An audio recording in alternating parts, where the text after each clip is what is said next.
All right, this is Deanna Marie, and welcome back here to the Clusie. And today we're going to be talking about how laughing season's over for your enemies. Okay, so let's get started.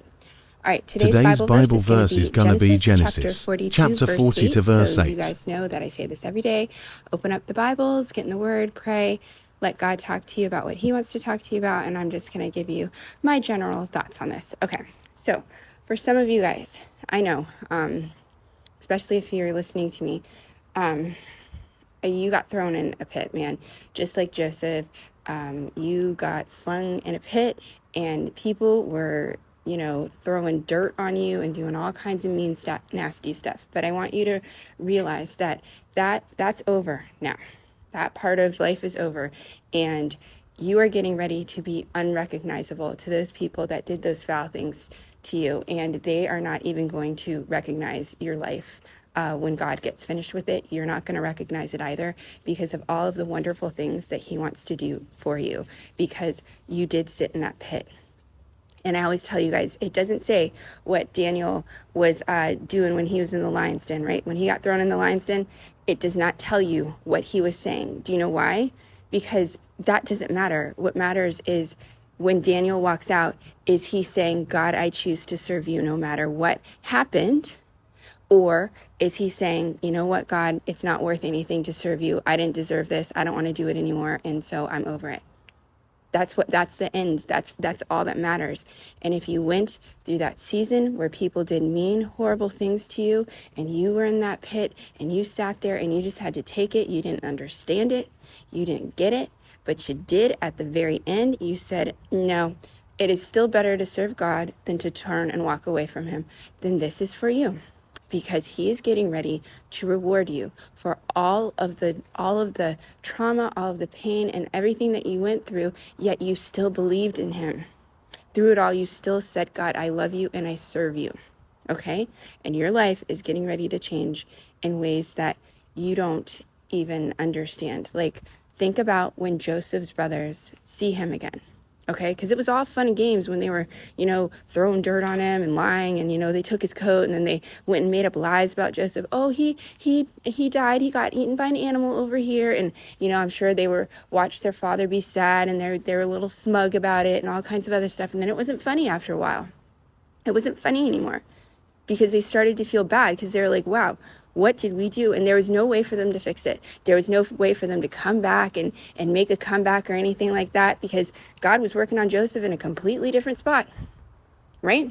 There was no way for them to apologize or make a comeback. No. The next time they see Joseph, they don't even recognize him at all. They have no idea who he is. Do you know why? Because he's in his new glorified state.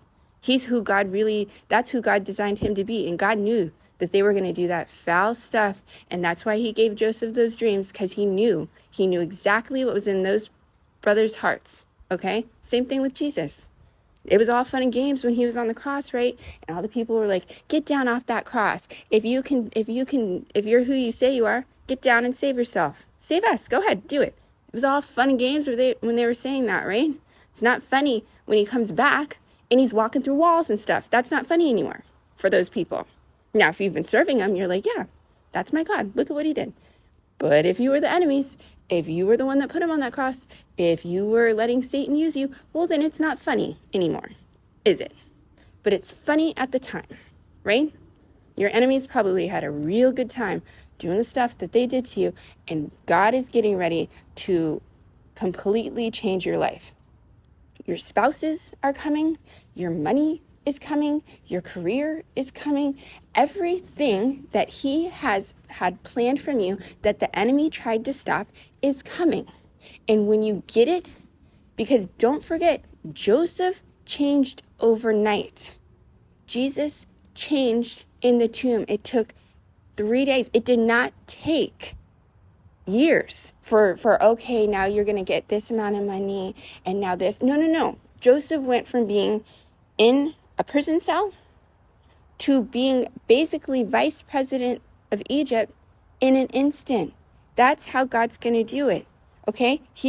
They will not recognize everything that's getting ready to happen to you. And there's going to be a lot of the laughing's going to stop. And so all of a sudden, your enemies, they're going to get real quiet.